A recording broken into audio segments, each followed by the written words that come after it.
નમસ્કાર વિદ્યાર્થી મિત્રો, સરદાર પટેલ વિદ્યા ભવન દ્વારા આયોજિત આ વિડિયો લેક્ચરમાં આપનું સ્વાગત છે। તો આજે આપણે વાત કરવાના છીએ પ્રકરણ 2 કે જેનું નામ છે સૂક્ષ્મજીવો, શત્રુ અને મિત્ર। તો સૂક્ષ્મજીવોને આપણે શત્રુ અને મિત્ર બંને કીધા છે। શા માટે? તો મિત્ર એ હોય છે કે જે આપણને મદદ કરતા હોય છે અને શત્રુ એ હોય છે કે જે આપણને નુકસાન, હાનિ પહોંચાડતા હોય છે। તો સૂક્ષ્મજીવો પણ એ ટાઈપના છે કે જેમાં અમુક સૂક્ષ્મજીવો છે જે આપણને ખૂબ મદદરૂપ બનતા હોય છે અને અમુક સૂક્ષ્મજીવોની મદદથી આપણને ખૂબ જ નુકસાન પણ પહોંચતું હોય છે। તો કયા એવા સૂક્ષ્મજીવો છે કે જે આપણા માટે ફાયદાકારક છે અને કયા એવા સૂક્ષ્મજીવો છે કે જે આપણા માટે નુકસાનકારક છે, તેના વિશે આપણે આ પાઠમાં અભ્યાસ કરવાના છીએ। તો ફર્સ્ટ ઓફ ઓલ, સૂક્ષ્મજીવો એટલે શું? આમ તો તમે તમારી આજુબાજુ ઘણા બધા પ્રાણીઓને જોયા હશે, ઘણા બધા સજીવોને જોયા હશે, જેમ કે વનસ્પતિ, પ્રાણીઓ, પક્ષીઓ, જીવજંતુઓ, કીટકો, આ બધા ટાઈપના તમે સજીવોને તમારી આજુબાજુ રોજે જોતા જ હશો। પણ એમાંના અમુક એવા પણ સજીવો છે કે જેને નરી આંખે જોઈ શકાતા નથી અને આ જે નરી આંખે ન દેખાતા સજીવો હોય તેને સૂક્ષ્મજીવો કહેવામાં આવે છે। તો સૂક્ષ્મજીવની વ્યાખ્યા શું થશે કે જે સજીવોને નરી આંખે જોઈ શકાતા નથી તેવા સજીવોને સૂક્ષ્મજીવો કહેવામાં આવે છે। દાખલા તરીકે તમે જોયું હશે કે ભેજવાળા વાતાવરણની અંદર લાંબા સમય સુધી પડી રહેલી રોટલી અથવા તો બ્રેડની ઉપર સફેદ રાખોડી રંગના ધાબા પડી જાય છે। તો સફેદ રાખોડી રંગના જે ધાબા છે તે એક પ્રકારનો સૂક્ષ્મજીવ જ છે અને આ સૂક્ષ્મજીવને આપણે બિલોરી કાચની મદદથી જોતા આકૃતિમાં દર્શાવ્યા પ્રમાણે આપણને દેખાશે। તો તમે બિલોરી કાચમાં આકૃતિમાં દર્શાવ્યા મુજબ એક નાની બ્લેક કલરની સૂક્ષ્મ રચના, ગોળાકાર સૂક્ષ્મ રચના તમે જોઈ શકો છો। તો આ સૂક્ષ્મ રચના આ જે તમને દેખાય છે તે શું છે, ક્યાંથી આવેલી છે, તેના વિશે આપણે જોવાના છીએ। આ સમજવા માટે આપણે એક પ્રયોગ કરીએ। પ્રયોગની અંદર આપણે મેદાન અથવા તો બગીચામાંથી માટીનું ઢેફું લઈ આવશું। એ ઢેફાને ગ્લાસની અંદર પાણીમાં પલાળી દઈશું। થોડોક સમય માટે તેને નીચે સ્ટેબલ સ્થિર થવા દઈશું અને થોડા સમય પછી તેની જે ઉપરની સપાટીનું પાણી છે, પાણીમાંથી ડ્રોપરની મદદથી એક ટીપું પાણી લઈ સ્લાઇડમાં ગોઠવી અને તેને સૂક્ષ્મદર્શક યંત્રમાં આપણે અવલોકન કરીશું। સૂક્ષ્મદર્શક યંત્ર કેવું હોય છે? તો બાજુની આકૃતિમાં તમે જોઈ શકો છો કે જેની અંદર એક નીચે સ્ટેન્ડ છે કે જેમાં આપણે સ્લાઇડને ગોઠવી શકતા હોઈએ છીએ। તો આ સૂક્ષ્મદર્શક યંત્રની અંદર આપણે આ જે સ્લાઇડ બનાવી છે માટીના પાણીની, તેનો આપણે અવલોકન કરશું અને આ જ ટાઈપનો બીજો પ્રયોગ કરશું। આપણે નદી અથવા તો સરોવરનું પાણી લઈ તેનું એક ટીપું લઈ તેની પર સ્લાઇડ બનાવશું। હવે આ બંને સ્લાઇડ બનાવી અને તેને સૂક્ષ્મદર્શક યંત્રમાં આપણે અવલોકન કરશું। તો અવલોકન કરતા આપણને જણાશે કે તેની અંદર સૂક્ષ્મ નાની નાની વસ્તુઓ તરતી આપણને દેખાશે, હલનચલન કરતી હોય તેવું દેખાય છે। તો આ નાની નાની સૂક્ષ્મ વસ્તુઓ કઈ છે, ક્યાંથી આવેલી છે, તેના વિશે આપણે અભ્યાસ કરવાનો છે। તો જ્યાં નાની નાની સૂક્ષ્મ વસ્તુ તરતી દેખાય છે તેને સૂક્ષ્મજીવ કહેવામાં આવે છે। પણ દરેક આ સજીવોને સૂક્ષ્મજીવોમાં માનવામાં આવતા નથી, એટલે કે દરેક સજીવો કે સૂક્ષ્મજીવો હોતા નથી। સૂક્ષ્મજીવો એ હોય છે કે જેને આપણે નરી આંખે જોઈ શકતા નથી, પરંતુ એમાંના કેટલાક સૂક્ષ્મજીવો છે કે જેને તમે બિલોરી કાચની મદદથી જોઈ શકો છો। જેમ કે બ્રેડ ઉપરની આપણે જોઈ રચના, ફૂગ એક ટાઈપની, રોટલી ઉપર જે થતી હોય છે ફૂગ, એ ટાઈપના સૂક્ષ્મજીવો છે કે જેને આપણે શું બિલોરી કાચની મદદથી જોઈ શકીએ છીએ। અમુક તો એ ટાઈપના સૂક્ષ્મજીવો હોય છે કે જેને બિલોરી કાચની મદદથી પણ જોઈ શકાતા નથી। તો તેને જોવા માટે માઇક્રોસ્કોપ એટલે કે સૂક્ષ્મદર્શક યંત્રનો ઉપયોગ કરવામાં આવે છે। આથી જ તેમને સૂક્ષ્મજીવ કહેવામાં આવે છે, સૂક્ષ્મજીવ તરીકે ગણવામાં આવે છે। હવે કેટલા પ્રકારના સૂક્ષ્મજીવો છે તેના વિશે આપણે અભ્યાસ કરીશું। તો સૂક્ષ્મજીવોને મુખ્ય 4 પ્રકારમાં વિભાજિત કરેલ છે: પ્રજીવ, લીલ, ફૂગ, બેક્ટેરિયા। 4 પ્રકાર કયા થયા? પ્રજીવ, ફૂગ, લીલ અને બેક્ટેરિયા। યાદ રાખવા માટે એક શોર્ટકટ ચાવી છે, પ્રફુલ્લી 2। પ્રફુલ્લી 2 એટલે કે પ્ર એટલે પ્રજીવ, ફૂ એટલે ફૂગ, લી એટલે લીલ અને બે એટલે બેક્ટેરિયા। તો આ 4 પ્રકારે સૂક્ષ્મજીવોને વિભાજિત કરવામાં આવે છે। હવે જે વાયરસ છે તે પણ એક સૂક્ષ્મદર્શી છે, સૂક્ષ્મજીવ જ છે, પણ તે આ સૂક્ષ્મજીવો કરતા ભિન્ન પ્રકારનું છે, અલગ છે। શા માટે અલગ છે તેના વિશે આપણે જોઈએ। તો જે વાયરસ છે તે હકીકતમાં સૂક્ષ્મજીવ છે, પણ તે સજીવય નથી, નિર્જીવય નથી। મેડમ તમે આ શું કહો છો? સૂક્ષ્મ વાયરસ સજીવે નથી, નિર્જીવે નથી, તેને શું કહેવાય? તો વાયરસ છે તે સજીવ અને નિર્જીવની જોડતી કડી છે. નથી સજીવ કે નથી નિર્જીવ, પણ સજીવ અને નિર્જીવને જોડતી કડી. તે કઈ રીતે? તો સમજીએ. જ્યારે વાયરસ હવામાં હોય, વાતાવરણમાં હોય ત્યારે નિર્જીવ તરીકે વર્તે છે. શા માટે? તો તેની રચના ફક્ત પ્રોટીન થી બનેલી છે. તેની અંદર કોઈ પણ જીવંત દ્રવ્ય આવેલું નથી.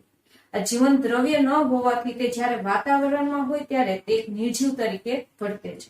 પણ જ્યારે તે કોઈ સજીવના શરીરમાં એટલે કે પ્રાણીઓના, મનુષ્યના શરીરમાં દાખલ થાય છે ત્યારે તેના શરીરમાં એટલે કે યજમાન જે પ્રાણીઓના શરીરમાં તે દાખલ થયું છે તેના શરીરનો જે જીવન દ્રવ્ય એટલે કે કોષરસ છે તે મેળવી અને પોતે પણ એક સજીવ તરીકે વર્તે છે. પોતે વિભાજન દર્શાવે છે અને વિભાજન દ્વારા તે પોતાને પ્રજનન કરી આ વિભાજનની જે પ્રજનન પદ્ધતિ છે તેના દ્વારા તે પોતાની સંખ્યામાં વધારો કરે છે. તો આ રીતે વાયરસ છે કે જે આ સૂક્ષ્મ જીવો કરતા અલગ પ્રકારનું છે. કઈ રીતે અલગ છે તે સમજી ગયા તમે કે તે જ્યારે વાતાવરણમાં હોય છે ત્યારે તે નિર્જીવ હોય છે અને કોઈ અન્ય પ્રાણીઓના શરીરમાં આવે છે ત્યારે તે સજીવ તરીકે વર્તે છે. આ વાયરસથી ઘણી બધી બીમારીઓ પણ ફેલાતી હોય છે. જેમ કે સામાન્ય રીતે શરદી અને ઇન્ફ્લુએન્ઝા જેવા રોગ આપણને ચોમાસામાં અથવા તો ઠંડી ઋતુમાં થઈ જતા હોય છે તે વાયરસને કારણથી થાય છે. આ ઉપરાંત વિશિષ્ટ થોડાક ભયાનક એવા રોગ જેમ કે પોલિયો અને અછબડા પણ વાયરસથી ફેલાતા રોગો છે. અને તમને એ પણ ખબર છે કે હાલના સમયની અંદર જે ભયાનક વિશ્વ લેવલે જે રોગનો ફેલાવો થયો છે કોરોનાનો, તે પણ એક વાયરસથી થયો છે. આ ઉપરાંત પ્રજીવ અને બેક્ટેરિયા દ્વારા પણ રોગનો ફેલાવો થાય છે. જેમ કે મેલેરિયા અને ઝાડા જેવા રોગો પ્રજીવથી ફેલાય છે અને ટ્યુબરક્લોસિસ અથવા તો ટાઇફોઇડ જેવા રોગનો ફેલાવો બેક્ટેરિયા દ્વારા થાય છે. ટ્યુબરક્લોસિસ એટલે કે જેને આપણે ટીબી કહીએ છીએ તે. તો આ રોગોનો ફેલાવો બેક્ટેરિયા દ્વારા થાય છે. આમ સૂક્ષ્મજીવોની મદદથી ઘણા બધા રોગોનો ફેલાવો થતો હોવાથી તેને આપણે આપણા શત્રુ, દુશ્મન ગણતા હોઈએ છીએ. હવે આપણે વાત કરવાના છીએ તેમની રચના વિશેની. તો કેટલા પ્રકારની લીલ છે અથવા તો લીલ ફૂગ, બેક્ટેરિયા વગેરેના ઉદાહરણ અને તેની રચના આપણે આકૃતિમાં જોઈશું. તો પહેલા આપણે જોશું બેક્ટેરિયાની રચના. તો આકૃતિમાં દર્શાવ્યા મુજબ બે પ્રકારના બેક્ટેરિયા હોય છે. એક છે કુંતલાકાર, એક છે દંડાકાર. કુંતલાકાર મતલબ કે તમે ચોટલો જોયેલો હશે કે કઈ રીતે ગૂંથેલો હોય, તે કોઈ પણ બે લાઈન ગૂંથેલી હોય તો એને કહેવામાં આવે છે કુંતલાકાર. તો કુંતલાકારના પણ હોય છે બેક્ટેરિયા અથવા તો દંડાળના આકારના હોય છે. એના પછી આપણે વાત કરવાના છીએ લીલ વિશેની. તો બે પ્રકારની લીલ છે, એક તો સ્પાયરોગેરા અને ક્લેમિડોમોનાસ. તો સ્પાયરોગેરા છે કે જે લીલા કલરની લીલ આવેલી હોય છે. ક્લેમિડોમોનાસ કે જે તમે આકૃતિમાં જોઈ શકો છો તે ટાઈપની આવેલી હોય છે. તો આ બે પ્રકારની આપણે લીલ જોઈ. હવે આપણે વાત કરવાના છીએ પ્રજીવની. તો પ્રજીવની અંદર આપણે બે ઉદાહરણ લઈશું, અમીબા અને પેરામીશિયમ. તો આકૃતિમાં દર્શાવ્યા મુજબ ફર્સ્ટ અમીબા અને બીજું એની બાજુમાં પેરામીશિયમ છે. તો અમીબા એનો આકાર કેવો હોય છે? હોય આકાર જ હોતો નથી. અનિયમિત જે અમીબા છે તે અનિયમિત આકારની હોય છે અને પેરામીશિયમનો આકાર ચંપલ ટાઈપનો હોય છે. ત્યાર પછી આપણે વાત કરવાના છીએ ફૂગ વિશેની. તો ફૂગના 3 ઉદાહરણ અહીં આપેલા છે. એક છે બ્રેડ મોલ્ડ એટલે કે બ્રેડ ઉપર અથવા તો રોટલી ઉપર થતી ફૂગ, એને કહેવામાં આવે છે બ્રેડ મોલ્ડ, કે જે તંતુ નીચે દોરી જેવા આકારની હોય છે. Bread mould. ત્યાર પછી પેનિસિલિયમ કે જે એક દવા તરીકે પણ વપરાતી ફૂગ છે. પેનિસિલિયમની પછી તમને આપ્યું છે એસ્પરજીલસ, જે પણ એક ફૂગ છે. તો આ રીતે આપણે લીલ, બેક્ટેરિયા, ફૂગ વગેરેના ઉદાહરણ જોઈએ. ફરીથી એક વખત બેક્ટેરિયાના કેટલા પ્રકારના બેક્ટેરિયા છે? તો 2 પ્રકારના છે. તમને બેક્ટેરિયાના ઉદાહરણ પૂછે તો તમારે લખવાનું કે દંડાણુ બેક્ટેરિયા અને કુંતલાકાર બેક્ટેરિયા. પ્રજીવના તમને ઉદાહરણ પૂછે તો એમાં આવશે અમીબા, પેરામીશિયમ. લીલના તમને પૂછે ઉદાહરણ તો ક્લેમિડોમોનાસ અને સ્પાયરોગેરા. પછી તમને ફૂગના પૂછે તો ફૂગની અંદર આવશે બ્રેડ મોલ્ડ, પેનિસિલિયમ અને એસ્પરજીલસ. તો આ થઈ આપણી ફૂગ, બેક્ટેરિયા એટલે કે દરેક સૂક્ષ્મજીવો અને તેમના ઉદાહરણો. લાસ્ટમાં તમને વાયરસના ફક્ત પિક્ચર આપેલા છે, તેમના ઉદાહરણ આપેલા નથી. તો તમે જોઈ શકો છો કે વાયરસની રચના આ ટાઈપની એન્ટેના જેવી હોય છે. હવે આપણે વાત કરવાના છીએ કે સૂક્ષ્મજીવો ક્યાં રહે છે, તેમનો વસવાટ ક્યાં હોય છે. તો એ જોતા પહેલા આપણે એની રચના જોઈ લઈએ. સૂક્ષ્મજીવો એકકોષી અને બહુકોષી બંને પ્રકારના હોય છે. કેટલાક સૂક્ષ્મજીવો એકકોષી હોય છે, જેમ કે પ્રજીવ, અમીબા, પેરામીશિયમ એકકોષી છે. તો એકકોષી ની અંદર આવશે પ્રજીવ, અમુક પ્રકારની લીલ, જેમ કે સ્પાયરોગેરા, તે પણ એકકોષી લીલ છે. તો આ રીતે જે સૂક્ષ્મજીવો છે તે એકકોષી પણ હોઈ શકે, જેમાં પ્રજીવ, લીલ, બેક્ટેરિયા વગેરેનો સમાવેશ થાય છે.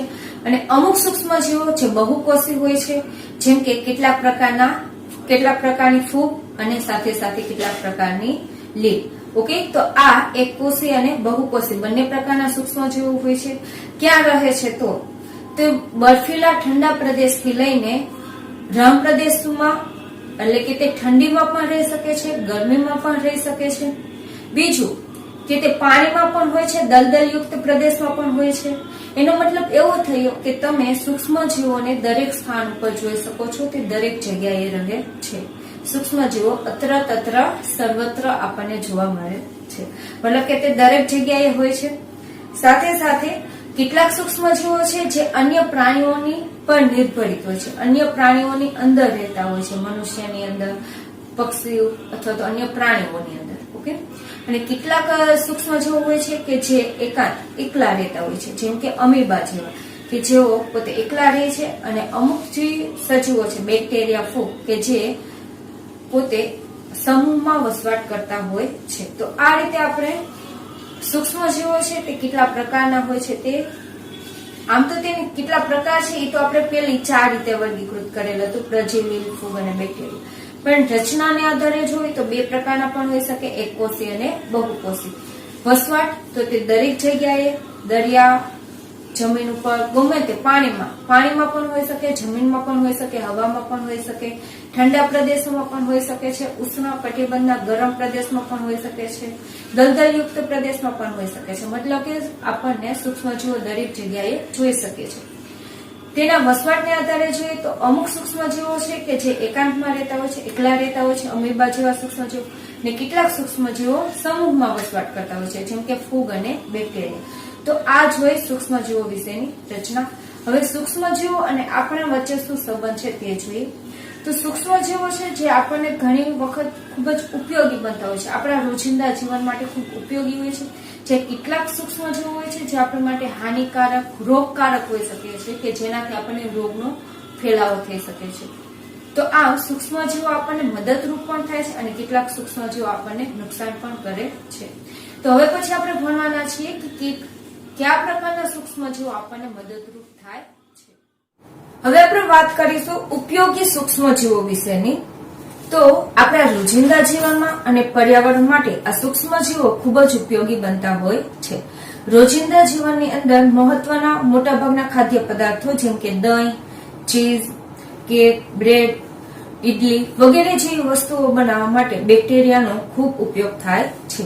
આ ઉપરાંત પ્રાચીન સમયથી આલ્કોહોલ બનાવવા માટે પણ બેક્ટેરિયાનો ઉપયોગ થતો હતો. આલ્કોહોલ એટલે કે એક પ્રકારનું મદિરાપાન કે જે રાજા મહારાજાઓના સમયથી થતું આવે છે. તો તે એક બેક્ટેરિયાની મદદથી જ બનાવવામાં આવે છે. આ ઉપરાંત પર્યાવરણના શુદ્ધિકરણ માટે સૂક્ષ્મજીવો ખૂબ મહત્વની ભૂમિકા ભજવે છે, કારણ કે જો પર્યાવરણની અંદર નકામા અને બિનજરૂરી જે કાર્બનિક કચરો છે, જેમ કે વનસ્પતિની છાલ, વનસ્પતિજન્ય કોઈ પણ કચરો હોય, પ્રાણીઓના અવશેષો હોય, મળમૂત્ર હોય, તો દરેક કાર્બનિક કચરાઓનું તે વિઘટન કરી અને તેમાંથી ઉપયોગી અને બિનહાનિકારક પદાર્થમાં રૂપાંતર કરે છે. તો આ જે વિઘટન થયેલો પદાર્થ છે તેનો ઉપયોગ ખાતર તરીકે કરવામાં આવે છે, અને જો એ ખાતર ન બને તો એ બિનહાનિકારક હોય છે, એટલે કે જે બીજું કોઈ પર્યાવરણમાં નુકસાન પહોંચાડતું નથી. આ રીતે તેઓ જે કાર્બનિક કચરો છે તેને બિનહાનિકારક અને ઉપયોગી પદાર્થોમાં રૂપાંતર કરી દે છે. સાથે સાથે કેટલાક બેક્ટેરિયાનો ઉપયોગ ઔષધિ બનાવવા માટે પણ થાય છે. હાલના સમયની અંદર માર્કેટમાં જે કંઈ પણ એન્ટીબાયોટિક્સ દવાઓ છે તે બેક્ટેરિયામાંથી તૈયાર કરવામાં આવે છે. આ ઉપરાંત બેક્ટેરિયાનો કૃષિ ક્ષેત્રે પણ ખૂબ મોટા પ્રમાણમાં ઉપયોગ થાય છે. આપણને ખબર છે કે સૂક્ષ્મજીવોને ખેડૂતોના મિત્ર ગણાતા હતા. આપણે અગાઉના પાઠમાં ભણી ચૂક્યા હતા, કારણ કે સૂક્ષ્મજીવો છે કે જે જમીનની અંદર સેન્દ્રિય પદાર્થોનું પ્રમાણ વધારતા હતા, જેનાથી જમીનની ફળદ્રુપતામાં વધારો થતો. રાઇઝોબિયમ બેક્ટેરિયાનું પણ તમે નામ સાંભળ્યું હતું. તો આ રાઇઝોબિયમ બેક્ટેરિયા હવામાં રહેલા નાઇટ્રોજનને શોષે છે, કારણ કે આપણને ખબર છે વનસ્પતિ ડાયરેક્ટ હવામાંથી સીધું નાઇટ્રોજન લઈ શકતી નથી. એટલા માટે આ બેક્ટેરિયા છે તે હવામાંનો નાઇટ્રોજન લઈ તેને શોષી શકાય તેવા નાઇટ્રોજન ક્ષારમાં તેનું રૂપાંતર કરે છે અને તેને જમીનમાં સ્થાપિત કરે છે, જેથી વનસ્પતિ જમીનમાંથી આ નાઇટ્રોજનનું શોષણ કરી શકે. આ રીતે તે સેન્દ્રિય પદાર્થ અને આવા નાઇટ્રોજન જેવા ક્ષારનું સ્થાપન કરી જમીનની ફળદ્રુપતામાં વધારો કરે છે. આપણે જોયું હતું કે દૂધમાંથી દહીં બનાવવા માટે બેક્ટેરિયા લેક્ટોબેસિલસ નામનો બેક્ટેરિયા ખૂબ જ ઉપયોગી બને છે. આમ તો દહીંની અંદર ઘણા બધા પ્રકારના બેક્ટેરિયા હોય છે, પણ એમાં લેક્ટોબેસિલસ એ ખૂબ જ મહત્વનો ભાગ ભજવતું એક બેક્ટેરિયા છે. આ ઉપરાંત બેક્ટેરિયામાંથી ઘણા બધા ચીઝ, અથાણું, ઈડલી, આથાળી કોઈ પણ વસ્તુ, ઢોસા, ઈડલી અથવા તો ઢોકળા, ખમણ, આ બધું આપણે જયારે બનાવીએ છીએ, આથો લાવીએ છીએ, તો આથો લાવવામાં બેક્ટેરિયાનો ખૂબ મહત્વનો ફાળો રહેલો હોય છે. આ સમજવા માટે આપણે એક પ્રયોગ કરીશું. તમને આકૃતિમાં દર્શાવ્યું છે એ મુજબ તમારે એક પાત્ર લઈ તેની અંદર 500 ગ્રામ મેંદો, તેની અંદર થોડી ખાંડ અને ગરમ પાણી ઉમેરી તેમાં 1 ચપટી ઈસ્ટ પાવડર ઉમેરી આ બધું એક સાથે એક સમાન મિક્સ કરી અને તેને 2 કલાક માટે તમારે રહેવા દેવાનું છે. હવે આ જે લોટ છે, આપણે બધું મિક્સ કરેલો લોટ, તેને 2 કલાકે રાખ્યા પછી જોતા તેની સાઈઝ ડબલ થઈ જશે, તે ફૂલવા લાગે છે. તો ફૂલવાનું કારણ શું છે? શા માટે તમે 2 કલાક પછી લોટ કે તે જોવો છો તેમાં ફૂલાઈ જાય છે? તેની પાછળનું રીઝન કે આપણે ઉમેરવામાં આવેલી ઈસ્ટ. આ ઈસ્ટ છે કે જે પોતાનું વિભાજન કરે છે, લોટની અંદર પોતે સંપૂર્ણ રીતે વિભાજિત થાય છે. વિભાજન કરી અને તે પોતે શ્વસન ક્રિયા દરમિયાન કાર્બન ડાયોક્સાઇડ ઉત્પન્ન કરે છે. જ્યારે વિભાજનની ક્રિયા થાય છે ત્યારે સાથે સાથે તે શ્વસન ક્રિયા કરતી હોય છે અને આ શ્વસન ક્રિયાને કારણે તેમાંથી કાર્બન ડાયોક્સાઇડ વાયુ ઉત્પન્ન થાય છે. આ કાર્બન ડાયોક્સાઇડ વાયુના જે પરપોટા છે કે જે આ લોટના કદમાં વધારો કરે છે. તો આ રીતે તમે કેક, પેસ્ટ્રી અથવા તો કોઈ પણ પ્રકારનું ઇડલી કે એવું બધું બનાવો છો, આથો લાવો છો, તેની અંદર તે વસ્તુને ફૂલાવવા માટે ઈસ્ટ ખૂબ મહત્વની ભાગ ભજવે છે. અને આ દરેક વસ્તુ બનાવવા માટે ઈસ્ટ એ એક મહત્વનું પાયારૂપ બાબત